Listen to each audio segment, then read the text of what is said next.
Hey kiddos, today we are going to read Kahasi and the Loon. A loon is a kind of bird.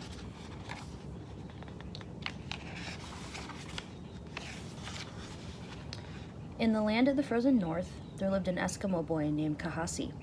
He lived with his mother in a small hunting village near the sea. Every day, all day long, Kahasi slept on a warm caribou hide near a lamp in his igloo.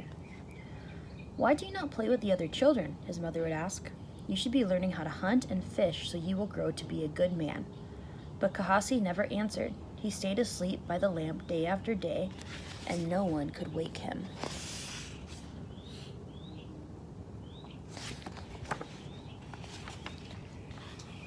One morning before the sun was up, Kahasi heard a faint rustling sound and felt a feather-light touch on his cheek. "What is this?" he thought. "Who disturbs my sleep?" He blinked his eyes open to see a beautiful black bird with white speckles on its back. "Who are you, Kahasi?" asked Kahasi. "Hush," whispered the bird. "It is I, the loon. I bring a message from your grandfather. Come." Quietly, so he would not wake his mother, Kahasi dressed and followed the loon. "But I do not know my grandfather," he whispered to the bird. "He has been gone since my mother was a young girl." "This is true," answered the loon, "but you will meet him one day. Then he will explain."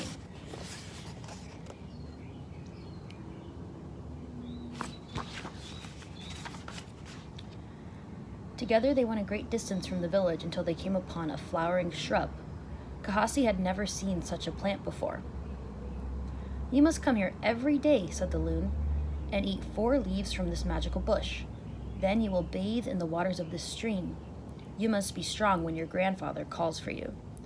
Kahasi did not understand, but he ate 4 of the bitter leaves and bathed in the icy water. Each day after that, the loon woke him and went with him to the magical place. Then, before he was missed, the boy would return to his warm bed by the lamp.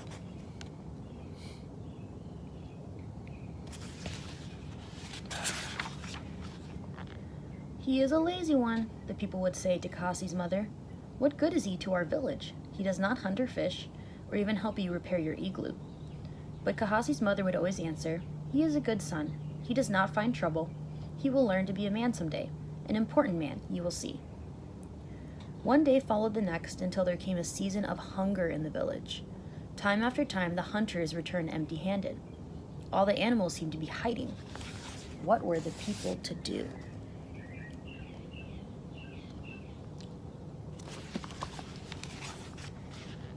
Kahasi woke to see the loon sitting beside him. "Why have you come, Loon?" he asked.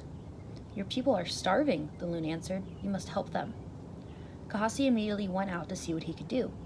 When he found the hunters gathered in the village, they all pointed and stared at him. "So you finally woke up," someone shouted. "What is it, lazy one? Are you hungry? Do you miss the food your mother always catches for you?" "I will help you," Kahasi said. The men laughed. "You? That is impossible. How can you do what our best hunters cannot?"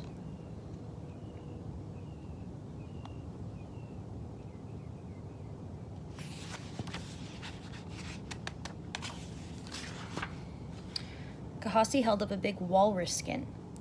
"Each of you take hold around this," he said. "I will stand on it. Then you can throw me into the air. When I'm high enough, I will be able to see where the animals are hiding." The villagers had never heard of such a thing, but the rumbling in their stomachs told them to try. Kahasi bounced higher and higher into the air until he shouted, "There! I see a herd of walruses on an ice float."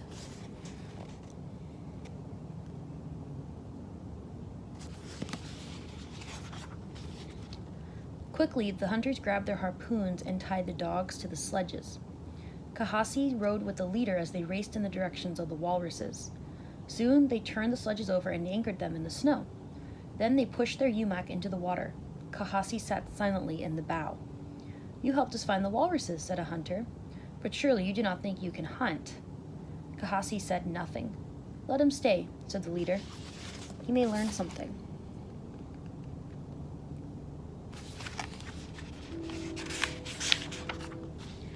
They paddled through rough waters to the ice floe. Each time they drew near enough to throw a harpoon, a giant wave pushed them back, and the weapon missed its mark. Finally, the men were exhausted, and they decided to turn back. Kahasi stood up. Paddle close once more, he said. I know what to do. The hunters murmured in disbelief, but did what he asked. When they drew close, a powerful wave lifted the umiak high into the air, and Kahasi jumped from the boat onto the ice floe. Before the walruses had time to attack or dive into the sea, the boy began knocking their heads together. He picked up the stunned animals and hurled them one by one into the waiting umiak. When he could hold no more, Kahasi jumped into the boat. The hunters couldn't believe what had happened. It took many men to drag a walrus. How could a boy do such a thing? When they returned to their village, there was much rejoicing. The people wanted to thank Kahasi, but he was nowhere to be seen. His mother finally found him, curled up, asleep by the lamp.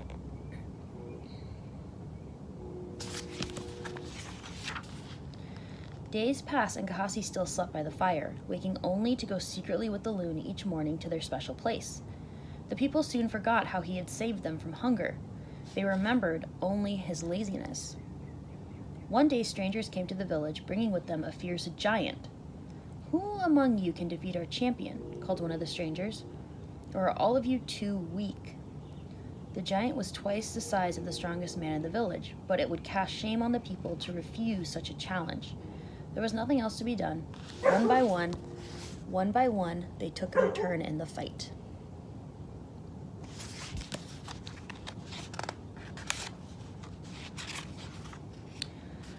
Soon afterwards, harder times yet fell on the people. With great shaking of the earth, the mountains began moving toward the sea. Closer and closer they came until they reached the edge of the village. Kahasi, the people shouted. Wake up, you must save us. But Kahasi slept on. The people took anything they could carry and pulled their umiaks and kayaks to the shore. Just then, the loon swooped over their heads to Kahasi's igloo. Kahasi awoke to feel the earth trembling. What is this, Loon? He asked. It is the mountains, answered the loon. They are attacking your people. You must help. When Kahasi crawled out of his igloo, the villagers were pushing their boats into the water. Wait, called the boy. I will stop this terrible thing. With that, he hurried past all the igloos that were now lined the shore. He held his hands up, shouting, go back where you belong. My grandfather would have it so. But the mountains continued their march to the sea. Come, Kahasi, save yourself, the people called. Kahasi ignored them and laid his hands against the biggest mountain. With all his strength, he pushed harder and harder until finally it was back where it belonged. Then he pushed another mountain and another until they were all in their places.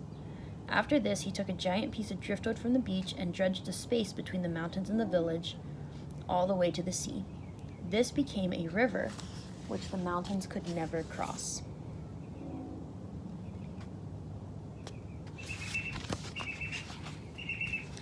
As the people sang with joy, the loon came to Kahasi and said, You have done well.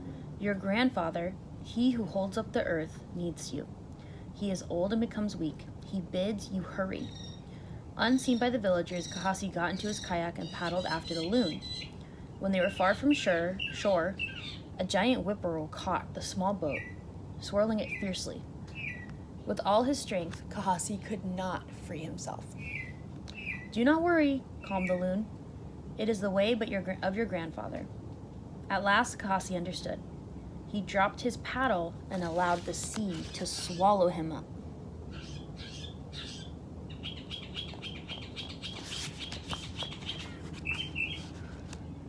When the people searched for Kahasi, he was nowhere to be seen.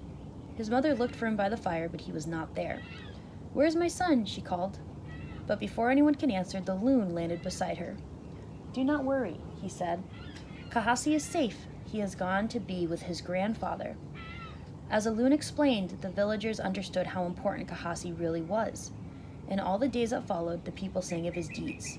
And each time they felt the earth tremble, they knew it was only Kahasi, the strong one, shifting the earth from one shoulder to another.